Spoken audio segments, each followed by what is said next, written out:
Welcome to another episode of Fair Folk at Work. If you've ever been to a Renaissance fair, you've probably noticed a parade or two. My guest today has probably been in more parades than anybody else I could possibly think of. My guest today is Sue Honor. Sue, welcome. Thank you. But before we get to our discussion of parades at all, I have to ask you the first Fair Folk at Work question, which is who was the person who said to you, there's this thing called fair, and what did they say to get you out there? Well, it was my mother. She had been asked by Phyllis Patterson to be a crafter at the fair, so she had a booth. And so we just went with her. It wasn't like much of a choice. It was more of, I'm doing this fair, come with us. And we've never looked back. We jumped right in with both feet and have been doing it ever since. What was your mom's booth? She did hooked rugs. So back in the 60s, there was a craze for hooked rugs. So she was making hooked rugs and tapestries, including things like guitar cases and pillows and all sorts of things. Anything you could use a piece of rug or tapestry as the top of, she made. So Phyllis had seen her work at some local art shows and had asked her to be at another fair that Phyllis did that most people don't know about called the ABC Fair. And it was in Northridge, California for 1 year, 3 weekends. Each weekend was dedicated to the letter A, the letter B, or the letter C, depending on which weekend. And so you were supposed to emphasize things that had that letter. And then after that fair, she invited my mother to be a craftsman at Southern Renaissance Fair. So that was in the late 60s. Still have some of my mother's works, but they're starting to get a little long in the tooth and not in the best of shape. So if I had asked what was your mom's occupation in the 1960s, what would have she answered? She would have probably answered a combination of housewife and artisan, or craft. How did she acquire her artisanal craftsman skills? I don't know how she started. I just know that she did. She picked it up one day. The rug hooking tool that she used was something that was traditional, and the particular brand that she used was the Susan B. Anthony. So that tells you it was named after Revolutionary War stuff, but it predated that style of rug hooking tool, predated the Revolutionary War. And she just picked it up one day. I don't know how she saw it or if she had seen somebody else who did it or what, but one day she started doing them. And she kept doing it for a very long time. As long as I was a kid, she was still doing the rug hooking and selling things to people. Even though she stopped doing the fair in the early 70s, she continued doing making the rugs and the pillows and everything else that she made for quite a few years after that. What did dear old I, dad do? he was a computer engineer, worked for first Northrop and then Teledyne until he retired. I get the sense you were a Valley kid. Yeah, What we is were. your Valley lineage of schools? I went to Calabash Elementary School, which was in Woodland Hills, and then Hughes Junior High, and then William Howard Taft High School. Before we were in the Valley, we were in Palos Verdes because when he was in Northrop, they were down in the Torrance area. What were your interests in high school? Well, in high school, I was into fair already. I had been doing fair since I was 10, so I was well versed in fair. I liked theater, I liked singing, and I was in all the little different service organizations, but I liked fair. I couldn't wait. We weren't doing Northern yet, but couldn't wait till Southern. It was like the highlight of my year. What are your first sort of impressions of fair that you remember? It was like home. We got there and it was like, oh my God, this is the best thing ever. The kids were safe. Back when we were kids ran around like maniacs all day long and their parents weren't worried about it. Fair was a safe space. There weren't any cars to run you over. You could wear a costume and be somebody else. You could watch all these shows and nobody would bother you as long as you didn't irritate the actors on the stage. There was always something to do and something new to see. And so for me, it was like the best adventure ever. And so I just latched onto that as my thing. I still did other stuff outside of fair because fair only lasted, in those days, it was only 6 weeks. And when you were working as a craftsman, you didn't have to go to rehearsal. My mother's booth was very easy to put up, so we didn't have to do a lot of pre-fair. It was just go to fair and have fun. But it was a whole family activity. We were all there. And I remember the smells. I remember the weather. I remember all the different kinds of costumes and the actors that I liked to watch and the different shows that I like to watch. And I look forward to it every year. It's hard to describe in words, but it was just my thing. Some people are into sports and soccer or whatever. I was into fair. What shows or booths or foods or sensations do you remember? Can't say that they're all right from the beginning, but I always liked to watch the Queen show. Southern doesn't do a Queen show anymore, but the Queen show was when you would get all the nobles up on the stage and the Queen, and she would address the crowd. And to me, that felt like it was a real queen who was really addressing her people. And I feel that in my heart. It's like, oh, so I like the Queen show. There was they were doing a version of Gammer Gurton's Needle, which was a traditional Old English pageant. So I liked watching that. There were several comedies. And again, at different times, I liked the Cock and Feathers show. They did the Wizard show. I liked the Commedia dell'arte. They had various ones like that. There was always something. Punch and Judy was a big favorite. A guy named Hibbard, he was a preeminent Punch and Judy performer. And he did the Punch and Judy show the traditional way, with Punch actually beating up people, which is now not PC. And so people don't like to see traditional Punch and Judy shows anymore. But he did the very traditional Punch and Judy show, and we'd go watch that every day. The foods, there was the Cookie Man. I remember him. He used to stand on the roof of his booth hawking giant chocolate chip cookies. Now, you can't say that a giant chocolate chip cookie is necessarily a Renaissance food, but I was always impressed by the fact that he was standing on the roof of his booth hawking. He was a brilliant improv guy, popping off different things right off the top of his head all day long. I used to like the cheese and mushroom pies. It was basically a fancy grilled cheese sandwich, but it was done in a special way with these irons. You would put the bread between these two irons and they would be cooked over a flame, and you'd flip it around so both sides got toasty, but it basically, the iron would cut the crust off and seal it so it was almost like a pie. And the combination of ingredients that they threw in there, which included like cheese and mushrooms and green onions and sesame seeds and various herbs and spices, was just a really great taste combination. Loved the baked potatoes, the cinnamon buns. They had great cinnamon buns. Bread, cheese, and sausage, where they bake bread, and so you get a big hunk of freshly baked, whole wheat bread with a big chunk of fresh cheese and a wonderful sausage that you could just walk around the fair and eat. It was like hand food. Churros. I was introduced to churros at the fair. And I'm pretty sure that fair started the whole churro trend in Southern California, because we never saw churros anywhere else. No matter where else we went, they didn't have them at Disneyland. I didn't see them at county fairs. We had them at fair, and they used to make them fresh at the fair. He would be extruding them out of his dough machine into the hot oil and then coating them with the cinnamon sugar right in front of your nose so you could smell it, you could taste it. It was great. So those are all the things that I remember as a kid. They used to do a lemon. You get like 3/4 of a lemon where they cut the top off and they put a candy stick inside the lemon. So you'd suck up the lemon juice through the candy stick. I don't remember what they called that, but they were fabulous, especially on a hot day, because you'd have a mint stick with the lemon juice, and it was so refreshing to suck on that all day. There was some stuff that they used to serve to us, the people who were staying at fair, who camped over. They called it rotten pot. I don't know why it was called rotten pot. I'm sure it didn't mean rotten like bad, but it was probably something German. And what was odd about rotten pot was it was really kind of a Mexican thing. It was like an egg frittata that had salsa in it and tortilla chips and other stuff. And it was just like a really great breakfast item that you could get. It was a great combination of flavors. And I try to recreate that now at my house. But when I make it at my house, it's more of an egg scramble with stuff in it. It's not really they used to cut it into squares and serve it to you that way at home. And I've never really been able to capture the exact way I remember it from back then when I was a kid. Did you have siblings with you out at the fair? I had one sibling. He was a younger brother, 2.5 years younger. And he was there for most of my early fair years. He stopped going when he went away to college. So you're 10 going out to fair.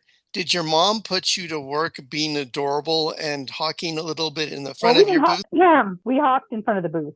What she did was, I don't know if you remember the times when they used to have an embroidery tapestry where the customers could come up and, well, before they did the embroidery tapestry, my mother did, since she was making tapestries, she had a demonstration frame set up with the actual tool that she used to make hooked rugs, and she would let people practice with it. So we would hawk and ask them to come over and try it, because once they saw how easy it was to create the tapestry, she would be able to, she wasn't just selling the finished product, she was selling the tools and the frames and anything you needed to make it yourself. So we wanted to demonstrate for them how you made it. And we would ask them to put a penny in a basket that we had underneath there so that we could count how many people had come that day to add to the tapestry. And most people would put a penny in to keep track. So me and my brother were doing the hawking, and my brother took hawking so seriously that later on they were having a hawking competition. So he entered the hawking competition. We didn't realize that it was a show and that they were trying to do a fake hawking competition. But he did such a good job hawking, they gave him a prize anyway, because he was a really good hawker.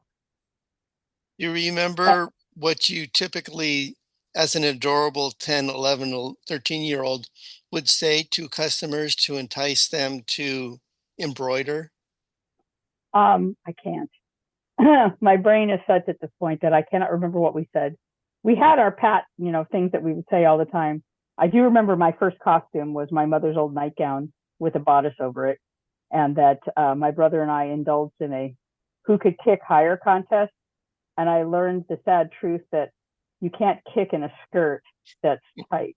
But I still have that bodice. I don't have the nightgown, but I still have the bodice kicking around. And it was like my mother's family came from Poland. So the bodice that we had for the fair was an old traditional Polish dress bodice that she had that was just black velvet with embroidery on it. And that's what we used for the initial fair costume, along with a straw hat. So what class were you going for? My mother would say that we were just merchant class. They weren't really worried about classes so much anymore. Right now, that would be sort of a peasant, except that the bodice was made of velvet. You probably say lower middle class, upper peasant, if you were going to try to put it into our current versions of things. Their ideas of costuming back in the 60s are not the same as what we think of now. Very, very different. When I made my first costume that was mine, that I wasn't using bits and pieces of my mother's costume, I made a quote unquote middle class dress. I had the whole bodice and an open fronted skirt that looks like the nobles, but what I didn't have was a hoop. I had a bum roll, the whole thing. Very similar to what I wear now, just without the hoop, because I didn't know about hoops. I didn't realize how you made the skirt stick out like that. And I used a bowler hat as the basis for my hat, because a lot of people were using bowler hats and putting different bands around them and adding feathers. I remember I'm very bad with colors, but it was like magenta. Yeah, I did a lot of reds and blues. I tend to switch back and forth between red and blue, but my very first one that I made for myself was blue. And then I had one made by Janet Winter, made my first really professionally made costume, and it was brown. It was brown and rust. She went for earth tone because they were trying to go away from some of the more gaudy colors. So when I made my first one, it was blue corduroy. She made me one that was, as I said, brown and rust with black and yellow highlights. And when I say yellow, it's more like a creamy yellow, so just vaguely yellow. And it was based on a portrait of the Spanish Infanta, but done, toned down to be more middle class. I like the Spanish style collars. So you probably notice that most of the time when you see me, I have the Spanish style collar so that my bodice looks more like a man's doublet than a typical women's bodice. I don't cut across here. I have a collar that comes up around my neck. So I always like those. And so I've had all my costumes, with like one exception, done that style since. And I usually pick the color palettes that are either in the magenta. Try to avoid purple. Purple is my favorite color. I can't get away with wearing purple because we usually reserve that for the queen. So I get as close to purple as I can. So either the blues or the reds. And you mentioned your hat. I remember you had your own distinctive. Yeah, it was a flat cap style. So it had the flat cap brim. So the flat brim that went all the way around. I thought of it as my Mad Hatter hat. It came from the crown. It kind of went out at an angle and then flattened at the top. That was the hat that the fair had made for me. Not a style I generally would have chosen for myself. And I had that hat for a while. And then the next time somebody made me a hat, they made me another one like that because they thought that's what I wanted. It's like, no, I didn't pick that hat. That hat was chosen for me.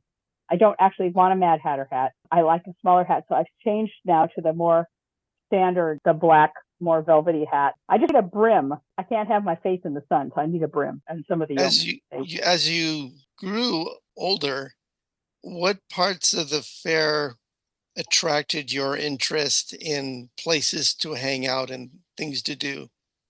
Well, okay, so when I was still working as a craftsman's child, one of the things that the craftsman's children had to do, because you mentioned parades at the beginning, parades became one of my things. So I have to explain. At that time, they didn't have a parade guild. what they wanted was they wanted the craftsmen to be in the parade. And they said, hey, craftsmen, you need to have a banner, create a banner that represents your booth, and send a representative to march in what they called the Call of the Fair Parade.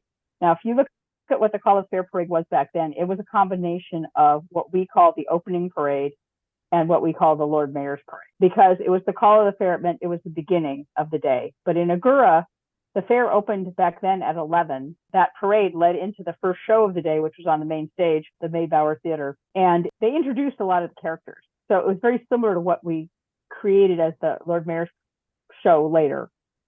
So later on, when the fair started opening earlier, they decided to split it into two, and they would have a parade to open the fair, and they would have a midday parade that was quote unquote Lord Mayor's Parade, or the one that introduced all the characters. The name of that show has changed over the years. In fact, I don't think either fair really does one of those shows anymore. Southern doesn't do any in-house shows anymore. Northern does a Queen show that has kind of the elements of both. But we thought of those shows as the shows that had a parade that led them into the stage. So when my mother needed a representative to be in the parade for her, she sent me and my brother, and she made a banner for her booth that had rug bits in it. And Ron Patterson used to be the one that would decide when you got to the stage, after you marched all the way through the fair site with your banner, who got to be on stage during the show and who had to go away. And he would stand right at the top of the stairs at the front of the stage. And he'd say, you on, you off, you on, you off. And he was dressed like a jester. They called him the Master of the Rebel, but he was kind of, it was not really so much jestery, but it was like a party colored outfit that he had different kinds of fabrics and different colors on him, the way a jester might, with, one pattern on one side of his body and a different pattern on the other side of his body, and mixed up colored tights and all that kind of stuff. And so he was supposed to be arranging for the entertainment for the Queen. And so our goal was always to be allowed to stay on the stage, no matter how hot it was. Sooner or later, by the early 70s, they realized that the craftsmen were too busy trying to sell stuff in their booths to be sending people off to be in these. And the guy that started the guild that I am now the guild master of, his real name is John Studebaker. His nom de fer was Don John de Cleves. He created a guild. He was the first person to create a guild in all of the world for Renaissance fairs, since we were the first Renaissance fair. And Cuthbert's was the first guild. He created the guild, and its job was to be the people who would be in the parade so that the craftsmen didn't have to do it. And when they didn't have a parade for something, he created a parade to fit it. He provided the people to be in the Call of the Fair Parade, and they would carry the banners and things.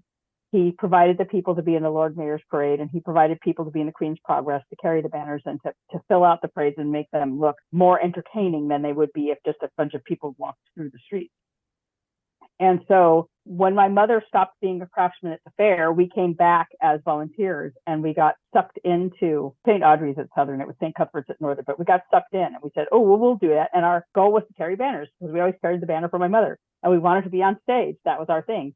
So we signed up to be in that group, and we carried banners, and we got on stage. And in addition to doing parades, they also did little pageants. And both my brother and I were into acting, so we liked doing little pageants. And a pageant's like a skit, a short, 10-minute show, usually based on a myth or a fable or a fairy tale or something. And we got it started into doing all the different things that the guild was doing, which included things like the little hobby horses, little fake horses that you ride on, and the big giant puppets.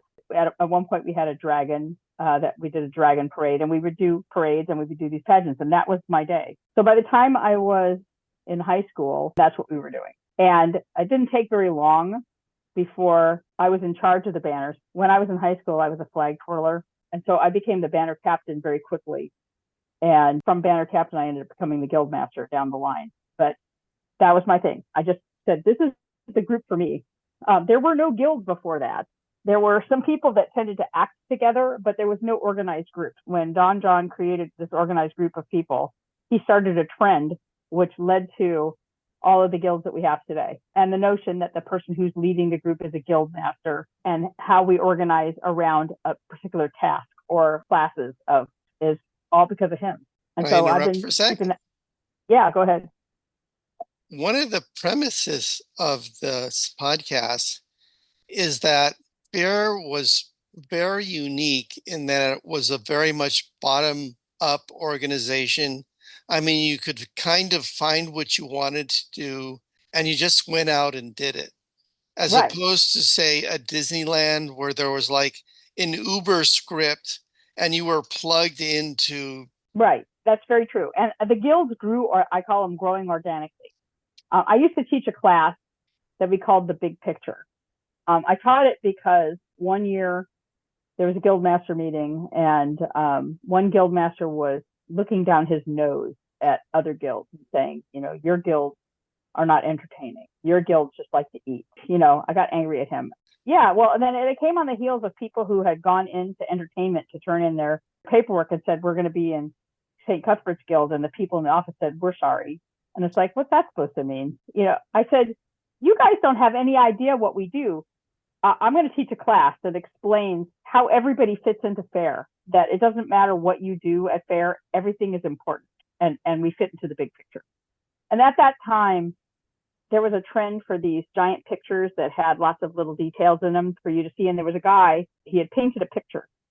In this picture, he had recognizable people. You could see in the picture a recognizable character. You could say, oh, that's David Springhorn in his sheriff costume, or that's Keltproof, doing this. And he had it on display with a magnifying glass so that you could look in there and find all the details in this picture. And I said, if you took any piece out of that picture, the picture would be diminished. And so I used that picture as an analogy for the class, saying every single person who's at the fair plays an important part, from the person who's in the kitchen cutting the carrot to the people who are on stage doing the show and to Queen herself. We all play a part. There's always a niche for somebody at the fair, whatever it may be. So, for example, my husband, he started out being in the praise of speech, but he has his degree in theater arts, and specifically in the technical side of theater and stage management. So he's a stage manager now. He found that what he really wanted to do with himself was to be a stage manager. So at Northern, he's the main stage manager. At Southern, he's just a general stage manager. He found his niche. It makes him happy being a stage manager. That's where he fits. Me, I started off just liking to be in the parades and doing lines in little pageants, but I'm also a manager type. I worked my way up to become the guild master. I'm still a shy person. People don't believe me when I say that. When I'm out there speaking on stage or whatever, I'm putting on a persona, but that's my niche. I found my niche. My granddaughter is not real fond of performing on stage, even though she does it well. She's got a little character that she does in the street that she really likes. Everybody's got their thing. So the guilds grew organically as people realized, hey, there's a hole here that we could fill with this group. And they would make a proposal to the fair, or sometimes they wouldn't even make a proposal. They'd just start doing it. And finally, I think it was like 1978 or 79, the fair decided that everybody had to be in a group. Because up until that point, the fair was only broken into three main parts. There was people on stage, people in the streets, and musicians. That was kind of the three categories. And they said, where guilds do not exist, we will create them, and we're going to put you in them. And so they made everybody be in a guild. And it's been that way ever since. You just can't be free range anymore. I kind of feel sad that we lost the free rangeness of it all. Somebody has to always be associated with something. But I like the fact that there is a place for everybody. It was a way to organize so that you got lunch and to make sure you got drinks, and that there was some sort of accountability for everybody who had a pass.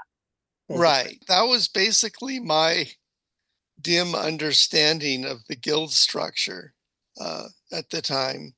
And again, it was just a way of organizing people, But back in the day, they used to give us food tickets.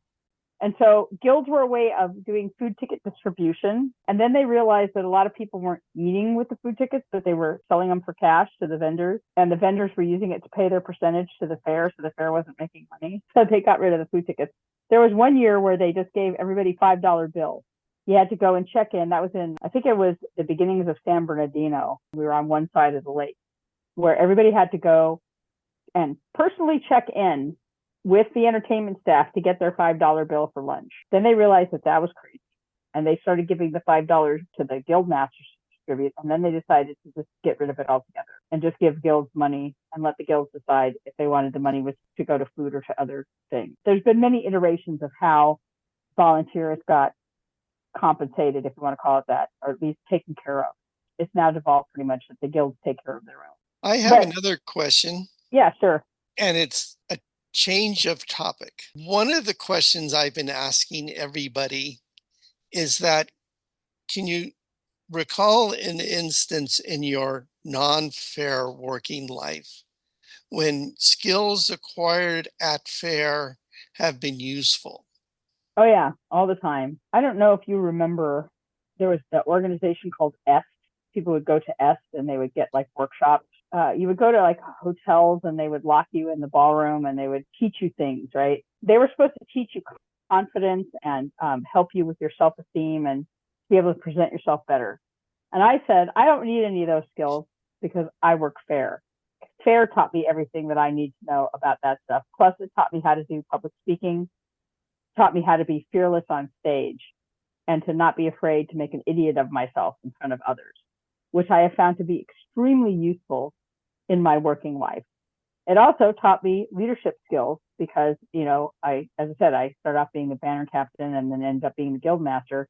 I got promoted at fair before I started getting promoted in real life, but I'm always promoted.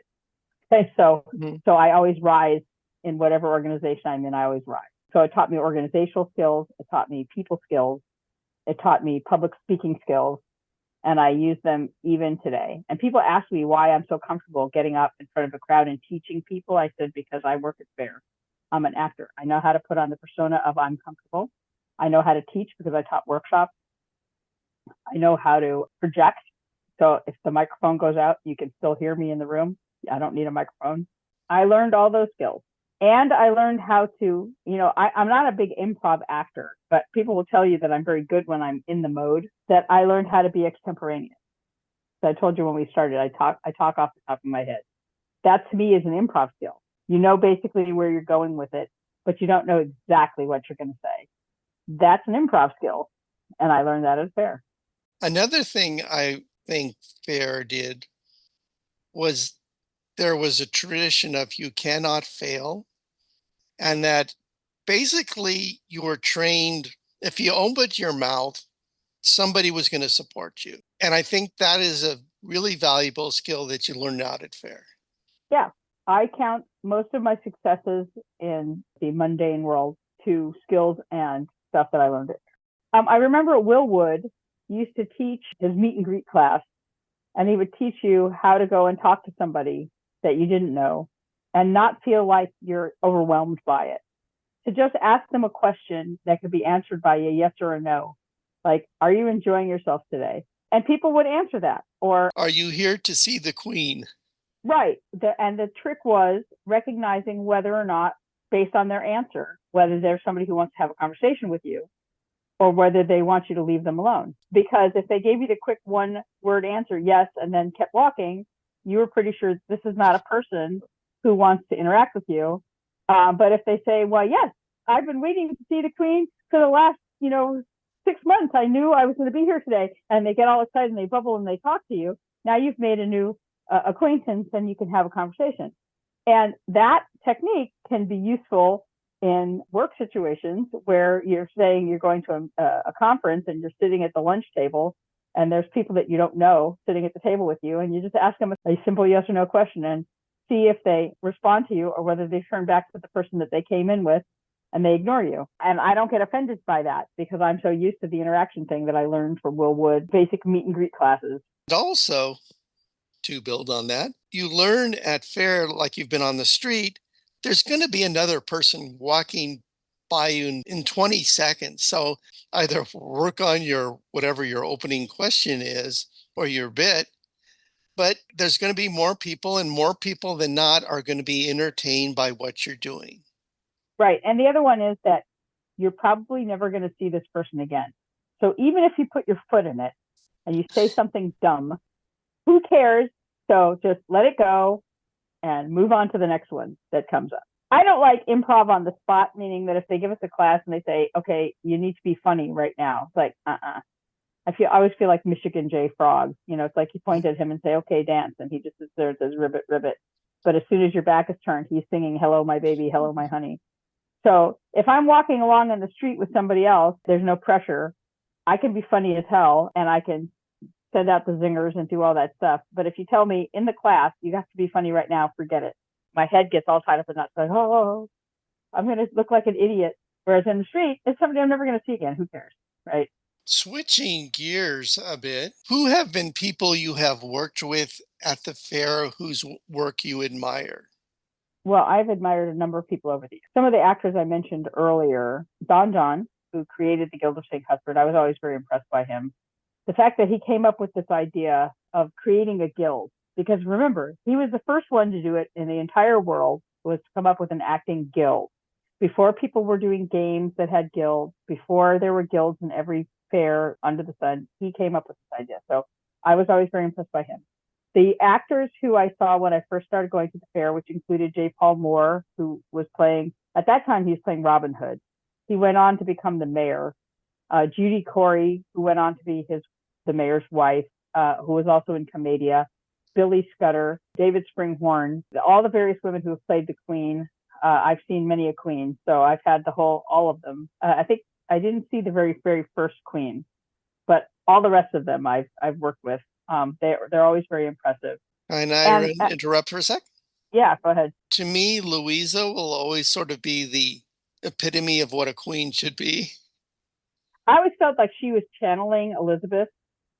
Of all the queens, I just felt like she had tapped into her spirit and was channeling. I think each woman who I've seen perform the Queen brings a unique perspective to her. Mm-hmm. But yes, Louisa is amongst my favorites. The first one that I really saw was Julie Meredith. She was the first one who was Queen for me. I told you I used to like to watch the Queen show because to me that woman was the Queen. And that was two queens before Louisa, and after her it was Peg Long, another one who didn't look a whole lot like Elizabeth. See, Louisa actually looked like Elizabeth. She had the physicality of Elizabeth. The others didn't necessarily. Our current Queen at Southern they each embody a different aspect of the Queen. Christina Forrest is embodying her as the very elegant, very refined Queen, but yet with a wicked sense of humor. She can be very, very, that when you're making jokes around her, that she's laughing. She's just controlling it so that you can't tell. You can kind of see the smile on her face when you do something goofy. Our Northern Queen is Deirdre Sargent. She's been doing it for a very long time. She's a more earthy Queen, and Elizabeth was known for being earthy as well. Yeah, I understand why you feel that Louisa was the one. A lot of people who have been doing fair for a long time look to her as the icon, the iconic Queen. What was Peg Long's take on the Queen? She was she was older when she was playing the Queen. Of course, I don't even know. You got to remember, I was very young then. So when Peg Long was the Queen, I was in my 20s. So to me, she was probably an ancient biddy, but she was probably in her 30s. She was the entertainment director. So one of the things that was interesting about her was she was the entertainment director. At that time, there were 3 entertainment directors, and each one had a different part. So one of them handled the streets, one of them handled the stages, and one of them kind of was the admin. Peg was kind of the overarching one with the admin. And so she was not only playing the Queen, but she was our boss. So it added an extra bit of something, but she was a very strong Queen. So you felt like with her, she could single-handedly defeat the Spanish Armada. She didn't need Drake. She was not a small woman. She was one of the larger women. She had a very masculine presence as a woman. I can see in my head her standing and proclaiming something on the stage with her arm upright. You could hear her all the way to the back of the house, and you just wanted to stand up and cheer. She would make you want to stand up and cheer. She didn't do the Queen that long. She's the one that brought in Louisa to be Queen. Louisa was her replacement. I think she was only doing it because she didn't have anybody else to do it, if that makes sense. Which sort of segues into my next topic. As a guild master, what do you say to potential parade participants to make you want to be in your guild? What's your pitch? My pitch is not that great anymore. Sadly, everybody and their brother has stolen my pitch. So now when I say it, they think I'm stealing it. I would say we're good for families. We feed you. You don't have to be a skilled actor to be in my group. We're a very good group for newcomers who don't know what they want to do yet, because you get to do a little bit of everything. Everybody else is saying that now. So it's like we're no longer unique because they're all saying the same thing. So I don't have a good pitch. In fact, I'm finding it's very hard to find people these days. And I think a lot of guilds are feeling that way as well. Not just me. Participation is down. Various guild masters are trying to come up with good ways to bring people into fair. I know for us, it's more like internal recruitment. Hey, people who are already in my guild, go out and find people who want to be in my guild.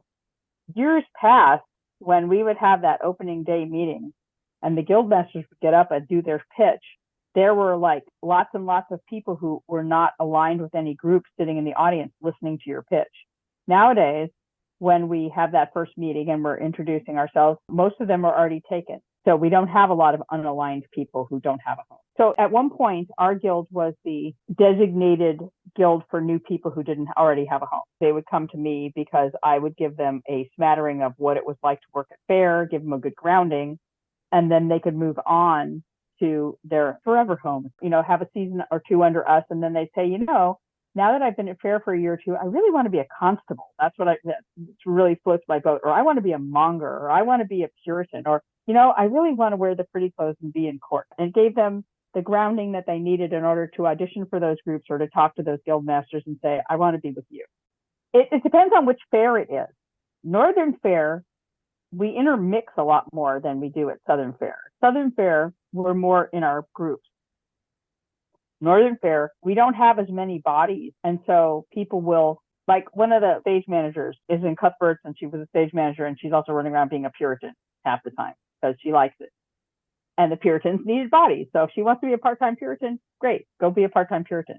I've always had an open door policy that said, as long as you get your basic Cuthbert stuff done, or you keep me informed about what you're up to, you can do practically anything and be in my group. I've had people who have been Cuthberts and have also worked at a booth. I've had people who have been in Cuthberts and also spend some time in another group. Or they have real jobs and they can't always be there every day. So we'll have them come in and be Cuthberts on the days when they can come. If they want to stay, great. A different tone of question? Sure. What for you is the ideal Renaissance Fair parade? What does it consist of, and what does it convey? Well, my favorite parade used to be Queen's Progress, the old-timey Queen's Progress that we used to do at Southern. We do a mini version of it at Northern, but Northern isn't as big a venue. We don't have as many people. But the old-fashioned Southern Queen's Progress, where we'd have banners, hobby horses, and giants, Celts and Germans and English military, mariners and foolies, criers. Because I always look at the parades as being like the parades at Disneyland, where you have your different contingents. So I want to have all the different contingents. And so that's always been my favorite parade because everybody's in it. It's like one of those things where here to support your sovereign. And the Queen's up in the chair, so we have height, we have the banners with height, we have things that are happening and everybody's excited. That's the best kind of parade. That's what makes a parade. A, the audience needs to be excited about it when it's going by, and B, the people in it need to be enthusiastic. At Southern, they've kind of gotten rid of parades. We do the opening parade and the closing parade. I think the Celts do a parade, and they walk the Queen from Court Glade to the horse tourney in kind of that Queen's Progress-y style, but very few groups go along. And so they've been diminished because they just don't want to deal with it anymore, and that breaks my heart. So I try to put all my parade energy into Northern, even though it's a much smaller venue. How much coordination or work does there have to be to make each component kind of fit in the larger parade? Well, there used to be a lot. It used to be very coordinated. One of the things that I used to do was to coordinate the parades and decide who went where and how we lined up. Tried to give it a visual so that, you'd have the different levels. And we've gotten far away from that now. The stage managers kind of took over how the parades were going to look. At Northern, we can have a very tiny little closing parade or a tiny little opening parade, and we can still make it exciting because it's all about the energy in the parade itself. So it's not a number. For me, I like to see at least 30 people in a parade, and I'm just picking a number kind of out of the air. We tended to have 12 of the tall fluttery banners. We called them flutteries. 12 of those, 2 giants, 6 to 10 hobby horses, 2 what we called icons. There were boxes on sticks that were supposed to represent like reliquaries back in the day. Sometimes we'd have flower arches, and we had a different style of banner that was not the fluttery ones, but like a crossbar. So the ones where the banner pole is like a T and the banner is hanging across the crossbar that would represent a variety of things, including different types of crafts, etc. And there were times when I was able, just out of my own group, to have enough people to carry all that stuff in one parade. So we're talking 50 people, just at Northern, we don't have that many. At Southern, we probably have 70 all told, but they're never all there at the same time. And that's not even counting the other groups that would be involved in the parade, like the nobles and the criers and everybody else that would be in between all of that stuff. But those kind of parades, I mean, think about your Disney parade. You have floats and you have people running around in the middle and you have people dancing and you have all this different stuff. That's what makes a good parade. And I remember one year, I think we were still in San Bernardino, we were trying to get into the Rose Parade. So we made up what our parade contingent would look like at the Rose Parade.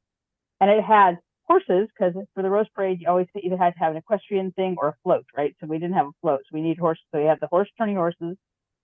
And we had all the stuff I just mentioned, the crossbar banners, the fluttery banners, the hobby horses, the giants, all that stuff. And there was a ton of us. And we made a video of all of us marching around up by the horse turning. And we didn't get in. But that is like my ultimate parade. If you want to think about it, Grand Ring Out is kind of what I'm talking about, except we're very irreverent during Grand Ring Out. Everybody's wearing dorky costumes and being silly. But that's what I like to see in a parade. Time was when Grand Ring Out would take literally a half an hour to get out the gate. Once the first group got there, it would take a half an hour for all the different groups to get out the gate. So tell me a little bit more about the Queen's Parade, like in Agoura. Back in Agoura days, for Queen's Progress, because it was such a long parade, because it had different segments. So once you were in Queen's Progress, you were in Queen's Progress for like an hour or so.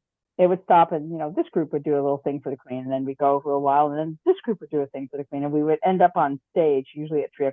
So like between 2 and 3:00, we were parading. And it was usually during the heat of the day.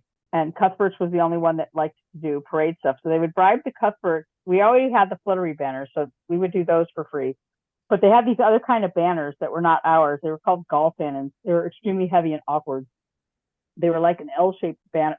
So if you're holding an L upside down, the pole would go up and the banner pole that held the actual banner would go out at a right angle. And so they were top heavy and they would lean forward. We used to get extra food tickets to carry the Golfannons.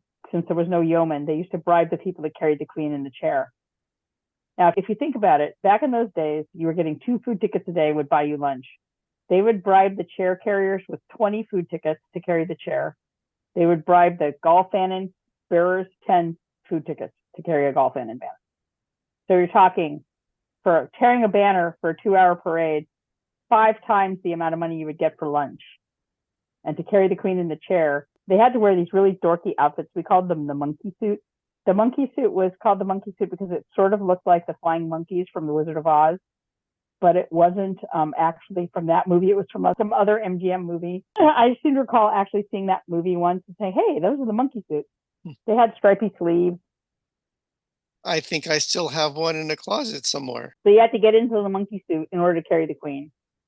And they were hot and they were like made out of polyester. They didn't breathe. It wasn't all sweetness and light. I'm not trying to pretend like, in the good old days in the girl where. One of the questions I ask, and I don't know if it's not applicable to you, feel free to say this is not applicable to me. Okay. I usually ask people sort of who were your mentors at fair?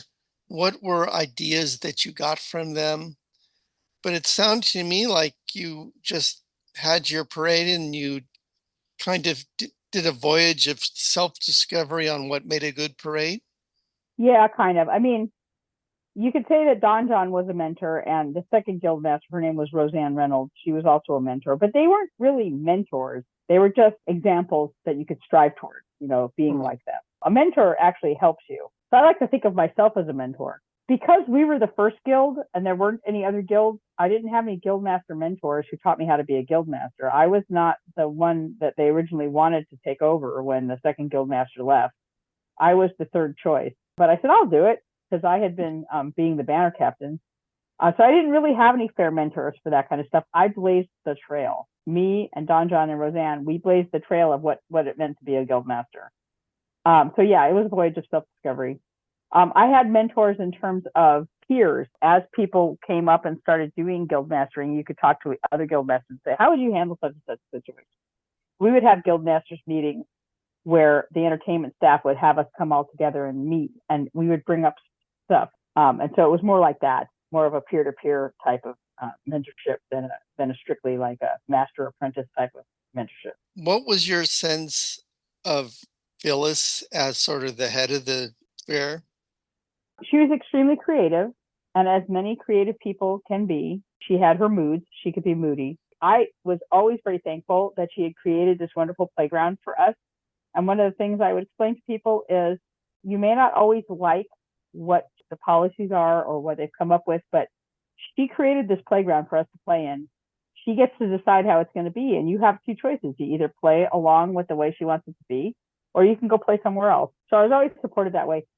She and I had a period of time where she was mad at me, and it was very hard on me because when you're a guild master trying to do stuff, if the ultimate boss is pissed at you, it does not make your life easy.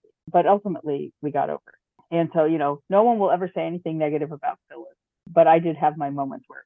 What did you discern from her? What was her philosophy behind the Renaissance Fair? Well, I think first and foremost, she was an educator. She came from an education background. And so she wanted students to learn stuff. So when she first started doing the fair, at least this is my understanding, it was to bring kids in so they could learn about the period in a interactive setting, and that was the idea.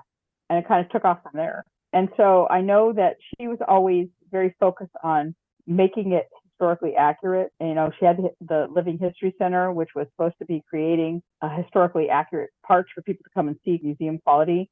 And a lot of that stuff never actually came to fruition, partially because of money and other issues. But I always feel like in her heart of hearts, she wanted it to be historically accurate as much as you could make it and still have a viable fair that the customers would come to. I mean, we can't be so historically accurate that we have plague victims or sewage running through the middle of the street or water that will kill you. So I think she struck a good balance between theatricality and historical accuracy. And so I really respected that about her. She was a visionary. I'll just put it that way. Her vision was always really good.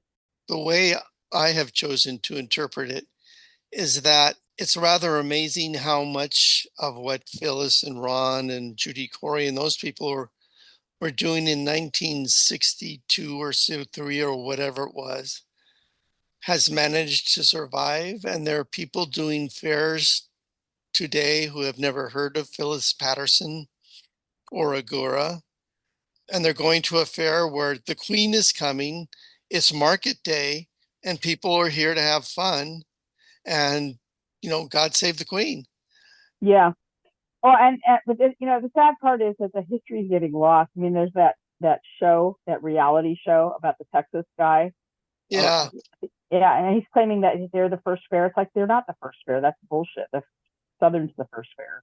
But what's amazing to me again about Phyllis and Ron and Judy in 1963 is that they could go to a fair today and pretty much figure out the contours of what's going on.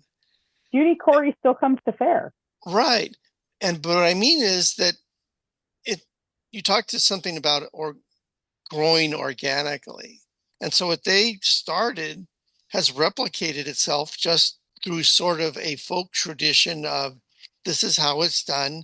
And then people tell other people and their kids. And now you have 3 or 4 or 5 generations of fair people who just, put on the brown corduroy and doff their caps and, Off they go. Well, it's like my family, I think, is the first genuine 4-generation family where all 4 generations work fair. And my mother, she started as a craftsperson and brought us in. But every other member of my family was born into it. So 2 more generations. So we had a genuinely 4-generation fair. Now, Phyllis's great-grandchild has finally been born. So they now have a 4th generation. But they don't do Ren Fair. They do Dickens. And there are families that have 4 generations, but they came to it later, if that makes sense. Yeah. So I'm trying to make a distinction that my family was all born into it, except me and my mother. As I said, it predated us. But my children and their children have all been born into it, and it's become our thing. And I don't think any other fair can claim that. It kind of goes along the tradition of circus and other kind of performing things where families are going from generation to generation and continuing on with the tradition. And yes, I agree with your thing that it's amazing that these things are still going, and they all started because Phyllis had had this idea. It's great. Let me ask you one other thing. Give me a counterfactual of what your life would have been like if you had never heard of the Renaissance Fair. It's a very interesting question. I can't tell you what it really would have been because, who knows what it really would have been. But I think I probably would have gone to a different college. I probably would have had a different job. I don't think I would be as successful. I wouldn't have met the people that I met that created my family. So my family would be very different. What do you think your career path would have been? Well, I don't know. If I had gone to a different college, one of the reasons I picked when I went to college in California.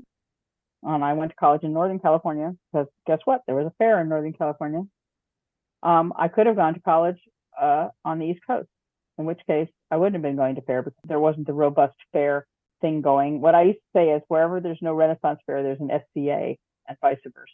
So I probably would have broken from fair at that point and not continued. But I never did break from fair. Where did you go to school? I started off at UC Berkeley. Okay. I didn't stay there. And I also gave up on the Renaissance and Reformation England when I realized that it was going to require a thesis, which I did not wish to write. Because I didn't consider myself a great writer of educational essays or theses. Are you familiar with the film Spinal Tap? Mm-hmm.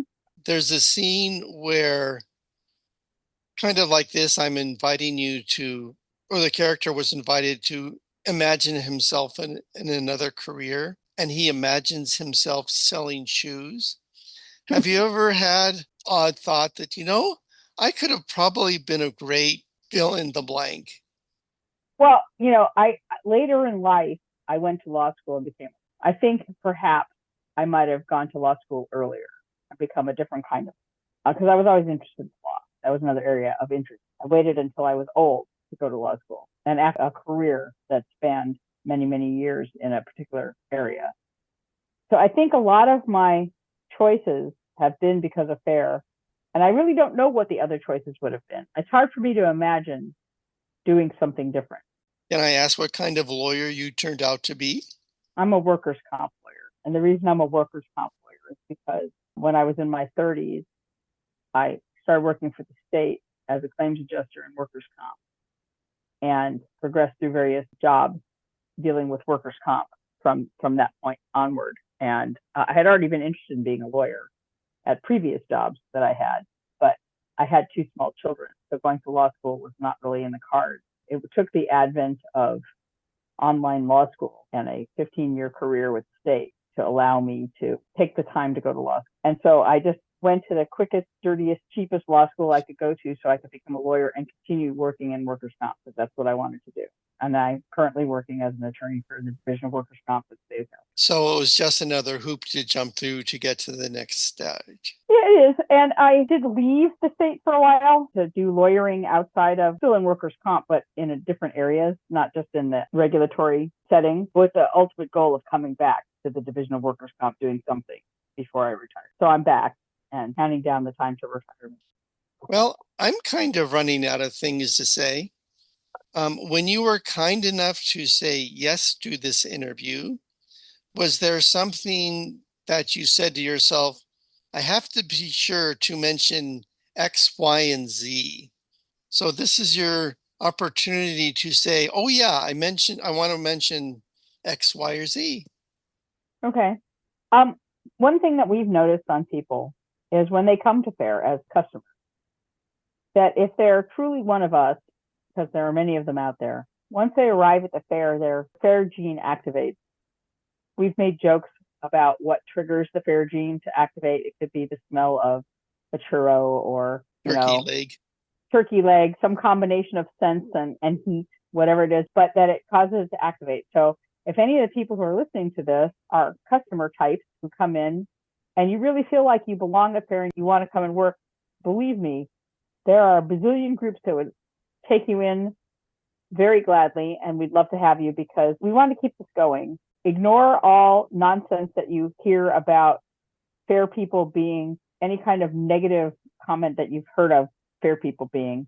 Most of us are average folks who carry a regular job during the week. The only odd thing about us is that we like to do fair on weekends. So instead of being a soccer mom, I'm a Ren Fair mom. What can I say? We tend to be intelligent. We tend to be creative. We tend to be well read and know a lot of historical stuff. And if that suits you, you'd fit right in and you'd be very welcome.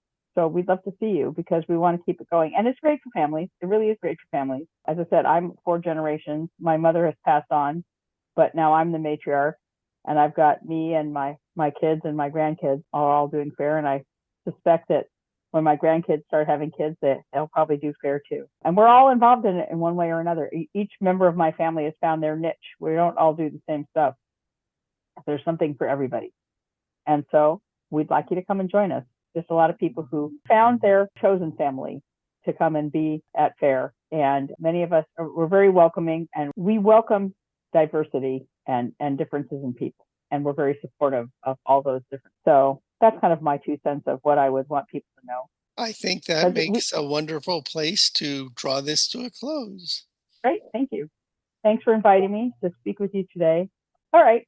Well, cool. Let me push the stop recording button.